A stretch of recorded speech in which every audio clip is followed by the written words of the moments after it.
What's up guys, my name is Ace, and welcome to the very first episode of the breakdown for Advanced Warfare. In this series, I analyze gameplay submitted by you guys to help you improve. In today's episode, we're going to be analyzing a team deathmatch gameplay from the W Storm. If you're interested in submitting gameplay for this series, make sure you stick around to the end of the video. I'll share with you guys what I'm looking for and also how to submit that to me. Let's get into it.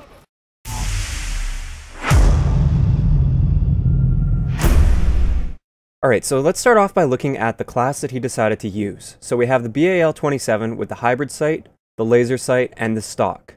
Now this is a good start, there's nothing wrong with this, but there is one thing that I would change with this particular gun setup, and that is I would add a grip somewhere in here. I know the BAL is pretty accurate as is, but once you toss that grip on there, you won't be missing like any shots due to recoil. You're going to have basically a laser beam. So I personally would say I don't really need the sight because the iron sights are great on the BAL, and I would probably put a grip on there. But really it comes down to personal preference, but I would drop one of those attachments for the grip. I would definitely keep the stock though. I really like how you're using stock. The laser sight's also good for firing as you come into aiming down sight. It basically allows you to get your shots off really quickly as you're coming out of sprint or just before you aim down sight. So I like the addition of that laser sight.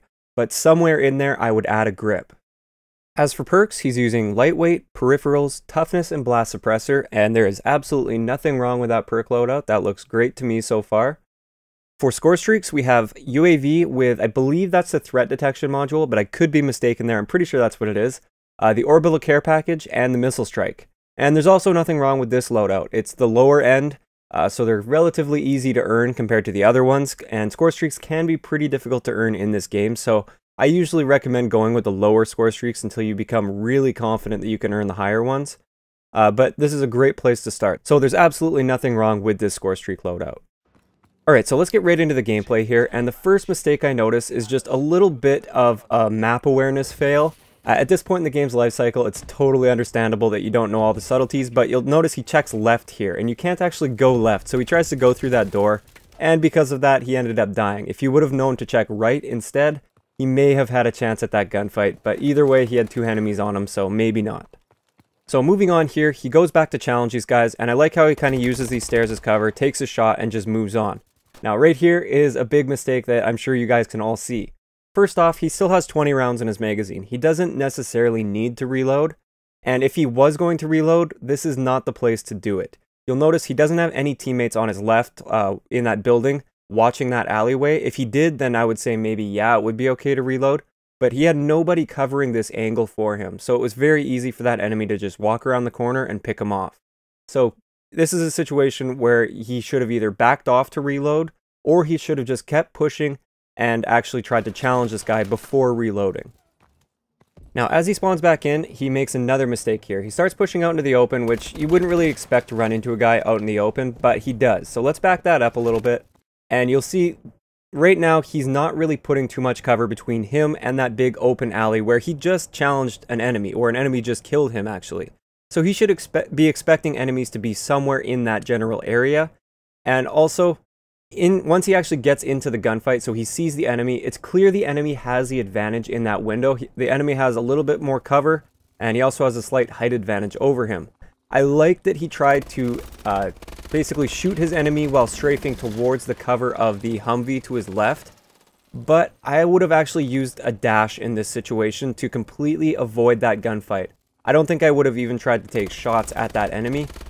This is where the dash really comes in handy. When you notice that you're in a gunfight that you can't win, or you don't have a very good chance of winning, just dash to the side, get behind cover, and try and challenge him in a better situation for you. So we're going to skip ahead just slightly here. He's coming off spawn again, and one thing I wanted to point out is that he's not jumping and boosting all over the place, which is a good thing. This is one of the tips that I gave in my How to Stay Alive video, was basically you don't want to be jumping and boosting all over the place. Now right here, he seems to know his angles and where he should be expecting enemies to be. He aimed down sight as he came around the corner. And also in that last gunfight, I like that he shot as he was aiming down sight. That's a really effective strategy when you have a laser sight attached. Now right here is a little bit of an awareness fail, maybe a little bit of tunnel vision.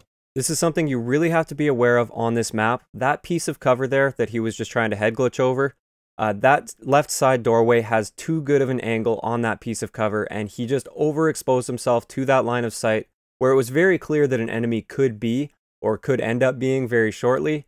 So that was just sort of a little bit too much tunnel vision, I think. He should have backed off, maybe tried to go back into the, like, up the stairs and into that building that he died in the very first time of this episode, and then tried to maybe get on those guys' flanks. That would have been the smart move, but instead he kind of committed to that gunfight and really wanted to get that kill, and because of that, he overcommitted and ended up getting taken out from the side. So skipping ahead just slightly again, he gets into a gunfight here, and I like what he does. He drop shots in the gunfight. Drop shotting is surprisingly effective in this game. A lot of people would think that it isn't because of all the movement and jump shotting, but most people expect you to jump shot in a gunfight, and a drop shot usually throws them off. Unfortunately, the second teammate ended up coming through there and killed him, but that happens sometimes. Now right here is where the grip would have come in handy. As you can see, he gets a clear shot on this guy's side. He should have had that kill, but his sights were kind of jumping all over the place. So a grip probably would have earned him that kill, but because he didn't have the grip, he missed out on this guy. Now right here, I just wanted to point out this death right here. It's not his fault, this particular death. Sometimes people are camping like that. They're just laying down, waiting for you to walk into their sights, and there's not a whole lot you can do about it. What you can do about it, though, is not go for the revenge kill, or if you do, play it very, very slow and smart when you're going for the revenge kill. This is something that he doesn't do. Once again, he checks left as he goes in there when he should have checked right. So that got him killed. He shouldn't have been going for the revenge kill in the first place. It was clear that guy was just camping and aiming down sights at doorways. So he shouldn't have gone for that revenge kill. If he was going to go for it, though, he should have been more careful, and he should have looked to the right rather than the left there. So as he comes off spawn, I think he finally learned his lesson. He pushes up to the stairs, has a look for that guy, doesn't see him, and then just moves on. Now as he approaches this corner again here, I like that he kind of cuts off his line of sight, checks that room, and then tries to wrap around the corner, but he kind of missed the guy that was there. I couldn't see him the first playthrough either. He was very well hidden. But overall, the lesson to be learned here, and this is something that I do when I play on this map, is avoid this corner most of the time. I consider this corner, it doesn't matter which side you're attacking it from, I consider it to be sort of one of those death trap areas. So you should always try to be flanking the guys that are on that corner and picking those guys off from a distance. Don't actually push up to that piece of cover there unless the situation really demands it, but most of the time I would avoid it. Now I like that he approached this corner from a different angle, so he pushed himself further back, and I really like that he was strafing in that gunfight the entire time. So he was making himself a really hard target to hit, whereas his enemy was just basically sitting still. Now right here, this is one of those deaths that was really hard to predict and was a little bit unfortunate on his part. If you look at the minimap right now, he has a teammate over in the direction that that enemy just came from, and he probably thought that teammate would have had his side covered there. Unfortunately, with the way the movement works in this game, a lot of the times people can kind of slip by your teammates really quickly, and they can get you killed from the sides where your teammates are. And this is one of the problems I'm actually finding with my gameplay a lot, and I'm really working hard to not rely on teammates at all. I always assume every direction is unsafe, at least to some extent. So just really be aware that enemies can very easily slip by teammates in a game with movement mechanics like this one. So in the interest of time, I do have to skip relatively far ahead into the gameplay here. He pushes up to this corner and he's challenging enemies on this side, and then he's preparing for enemies coming through the middle building as well.